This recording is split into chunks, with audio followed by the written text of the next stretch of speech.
Eh bien, rebonjour Anna. Nous voilà partis pour la vidéo numéro 9. Eh oui, déjà, dans la vidéo, les trois précédentes, on a parlé de la démocratie. Et c'était, j'ai trouvé, des fois un petit peu plombant, même si on a parlé de certaines choses en Suisse et au Venezuela. Mais bon, il faut changer les constitutions, c'est quand même beaucoup de choses.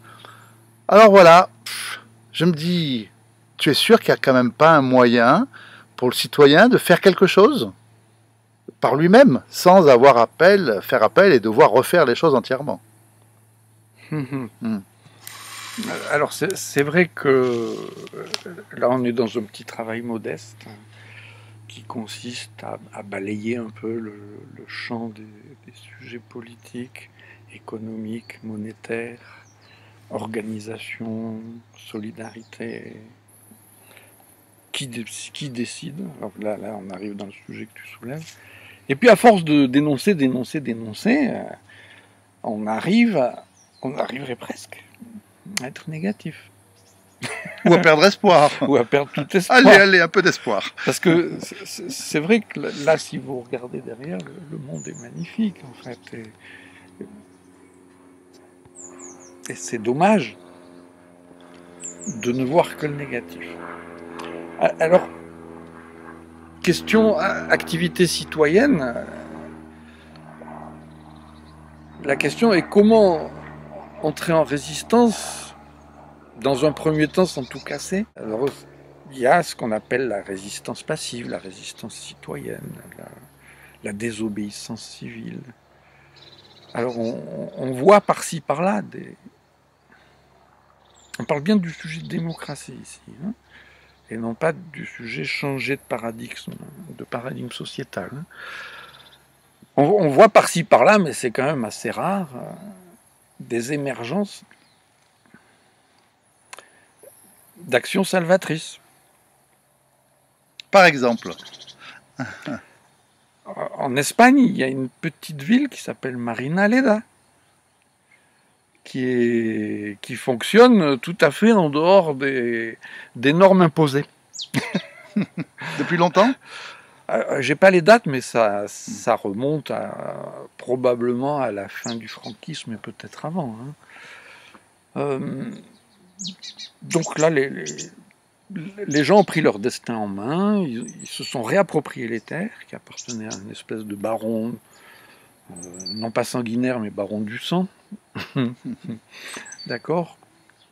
Et puis ils se sont réorganisés, ils ont modifié le droit de propriété, les modes de collaboration, etc. Et qu'a dit le maire de la commune ?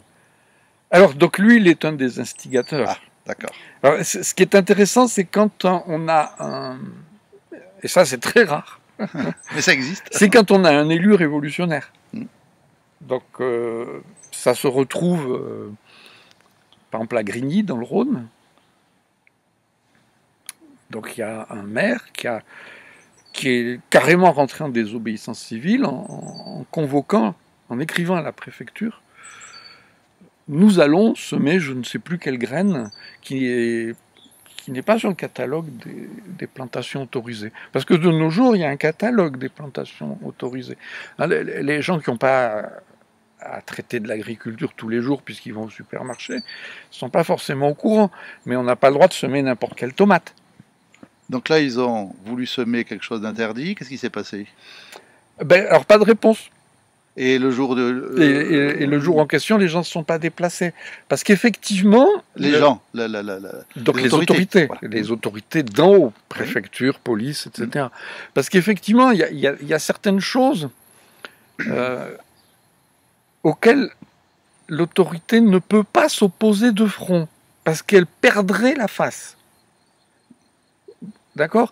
Si on condamne des gens, un maire en plus, donc qui est élu par sa population, si on le condamne simplement parce qu'il a semé des graines qui ne sont pas sur le catalogue,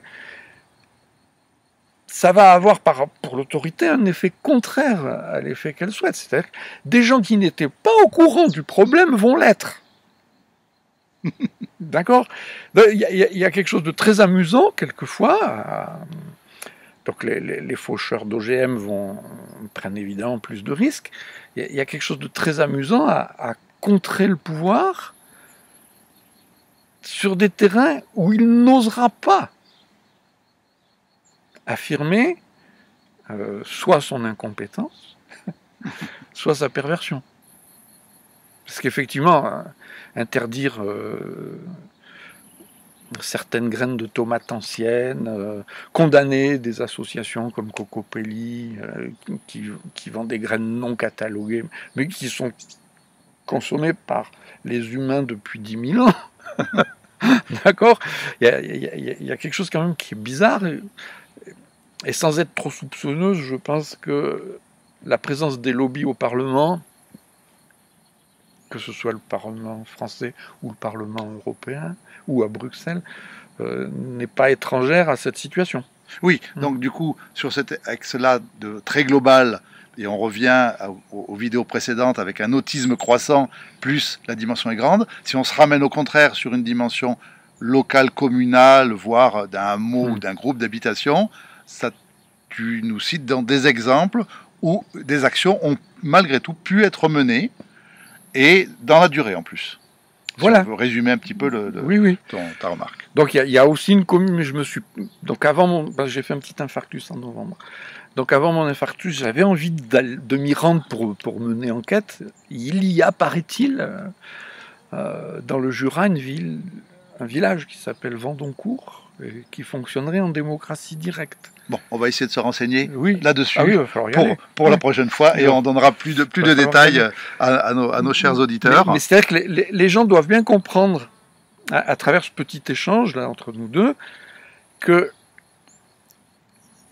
on n'est pas en démocratie, on est dans un système où le peuple est soumis, condamné à obéir, hein, mais c'est parce qu'il le veut bien.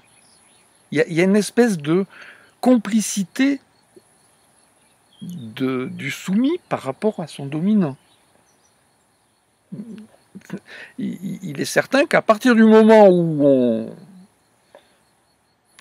on se révolte gentiment, parce que toutes ces actions sont quand même n'ont rien à voir avec arracher les pavés dans la rue et les jeter sur les CRS, hein, ce qui est une autre voie d'action possible.